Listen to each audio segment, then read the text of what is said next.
It is the Boost Mobile Gold Coast 500. There's nothing in it in practice, which is very cool. We've got Cam Waters, we've got Shane Van Gisbergen, and we've got Will Davison to debrief the Friday action. Cam, your thoughts here after two big practice sessions with loads of action to talk about, and a chair that's clearly on three legs at the moment. It's fighting me. It's fighting back. That's about the only thing that's gone wrong for you today, is it? That chair? Yeah, maybe. Hit the wall a couple of times, probably 6, 7, 8, 9 times, I reckon. So bent the tie rod pretty early in practice too. So, the boys did the mystery toe, and yeah, it's pretty wild out there. Like the curbs and, hitting the fences and the bundles and the curb strikes. It's, I think we all kind of forgot how wild it is around here. When you do a lap like that, but you don't really know what the setup was because you sort of had to quickly throw it together in the middle of a session, what do you do? Can you chase backwards what that setup was for tomorrow and go, that one worked? Yeah, they'll work out where it was after the session, and hopefully it was okay. Okay. Obviously, a lot of talk about the longer distances here this weekend. Did you get some long runs in today? I did none, but I've got a fair idea what the car's going to be like anyway over, full tank. So I think the car's pretty good on one lap. I think it's not too far away for a race car, but we definitely need to tune it up a little bit more. But obviously, being P1 and nothing in it, it's good start. It's been a pretty crazy year. Tim Edwards said to me yesterday he's never had a year like this one in terms of crash damage, and another big fix for the team since Bathurst. Would it be cool to be able to reward them with a big result here for all the work that they've put in? 100%. They're always working their butts off. So, it'd be cool to get them a couple of surfboards this weekend and get the other cars up the front as well. So that's our plan, and we're trying to do it. Okay. Thanks, mate. Good job today. Well done. Go to Shane. I know you don't love the hot weather. How are you dealing with it so far this weekend? Just living in the aircon, yeah. How do you deal with that in terms of inside the car? You're going to obviously be running cool suits all weekend long. Do you feel like your system's reliable and up for the job this weekend? Yeah, I'm pretty knackered actually to start the weekend. We've had a big week, but sleep tonight and then just tomorrow keep as cool as I can and pre-cool, and all our cooling systems in the car are good. Just got to take it easy. Was it good to have at least one weekend off your race calendar, because you've been flat out, obviously, all over the place? So it was pretty shit. But, off the back of Bathurst? Yeah. So hasn't been good, but yeah, feel good now. Isn't that nicely timed? Yeah, it's good. I didn't miss a race this time. Back to full fitness from that, or is it lingering a bit? Good. Okay. How's the race car? My car's pretty good, yeah. But again, like we were just talking about, like I did a mint first sector, got a bit more angle at turn one and popped the curb sensor. So it's the same argument we have every year, which is a shame that we haven't improved that after all this time. But it is what it is. Same for everyone, but I don't know, it feels random at the same time as well. Do you know how to approach that in qualifying then? Are you worried about that, or? Yeah, I am. And same as Will said, he did a really good first sector and got a curb hop. So it's very confusing. As drivers, you don't know where the line is. So you kind of just wing and hope. And a few times there I cut and didn't get a curb hop. So I'm very confused. I just drive around and see if they tell me it's got a hop, it's got a hop. You just have no idea in the car when you're hopping or not. Will, your thoughts on that matter?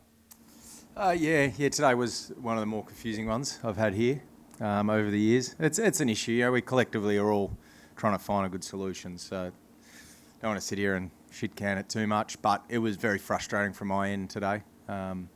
Seemed to change a lot, whether it's changing your car, if it sits up on two wheels more. But certainly cuts at the end there. It wasn't cutting the corner, but I couldn't set it off in the first one. So,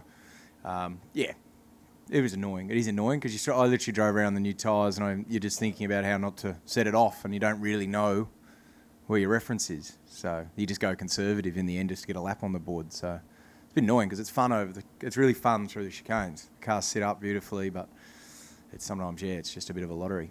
How about the things that you can control in terms of Shell V-Power Racing? How's the package coming together? Well, obviously a good day, yeah. Obviously we're quickest and second. So, we're in the mix somewhere, 3 years away from here. Really hot conditions. Track was quite different, first session of the second session. So, in the mix somewhere, but with, significant changes to the car between sessions. So it was a really busy time for the boys. Although we were reasonable in the first one, I knew the feeling we needed and some stuff we've been working on. Thought we may as well have a crack, with our point situation. We just have a crack at the car. So we had a big swing and very different, lots to look at tonight. U3 plus Chaz, just 90,000th across the lot of you. What does that tell you? Yeah, it'll be close. It always is here. So just got a new tyre. I haven't had a good look at the times, to be honest, but no doubt there'll be others that have got their story from curb hops and things going on. So yeah, we've got to be quick in the right spots. Obviously, the chicanes, you can shut your eyes and get a lap time out of it and hope you don't set a sensor. But to win the race, you need to have some handling and a car that looks after its tyres in the key areas. And I think Deg's going to be huge. Okay. We have a microphone to pass around to the journos in the room. Shane, I just... on the TV, it said that you noticed before the red flag that the tyres were quite a fair way back. Can you just tell us a bit about that? They pulled them back for the Porsches. I think the Porsches were doing radiators. And then I spoke to Paulie at Supercars after, and he didn't even know. So we did all the first section of the session, and everyone was popping the curbs because the tyre bundles have moved, and Supercars didn't even know. So had the red flag, they put them back to the curbs, and it was back to normal.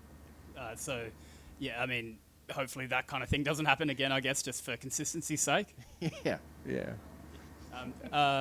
Will, just, what's it like? I mean, Ryan doesn't get to many events, so when Ryan's around, I guess, is that a bit of a boost for the team?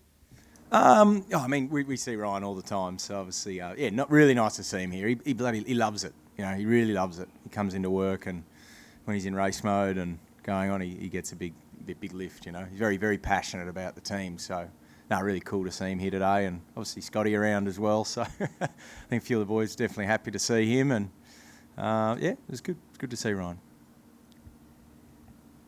Shane, just to go back to the tyre bundles again, just to check, you're off at turn 11 then near the start of that session. Was that a factor of carrying more speed because the bundles were back? No, it was driver error. Okay, cool. Just for the three of you then, what did you think about effectively losing the first 20% of the session because the track was different? Still learn what you needed. I did 3 laps in a row. I know what I did. I just set the sensor off every lap, but still learned something in the key areas. So, it wasn't a huge issue. It's just you set the sensor off. But you can still learn what you needed to, I suppose. But it's a bit frustrating. And just to pick up on the earlier point about the balance of how much curbs you get through those chicanes and with the sensors, we've got 2 shootouts this weekend, and qualifying is usually pretty important around here. So how are you actually going to attack those sessions, assuming you make them, all 3?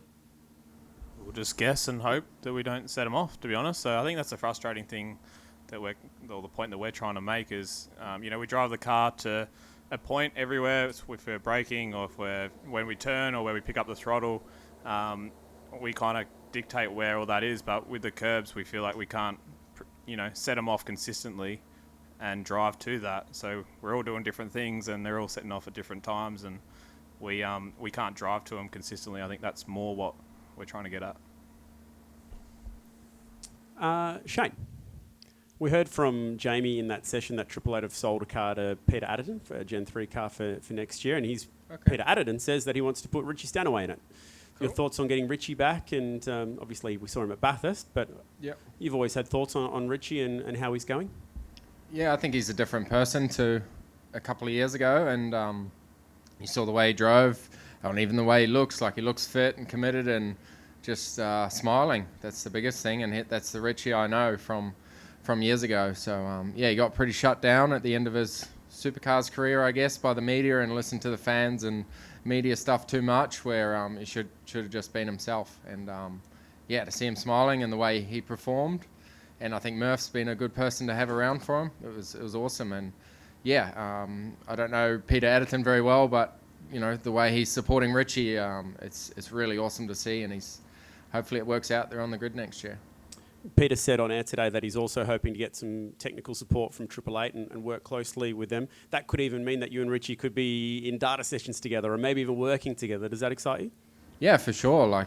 All our customer teams are helpful. After every session, I'm looking at all their laps and trying to learn. So having another good driver in a Triple Eight car is very helpful. So hopefully it comes off for them. Thanks, mate. Cool. Guys, well done. We'll see you back here tomorrow, maybe. Thank you.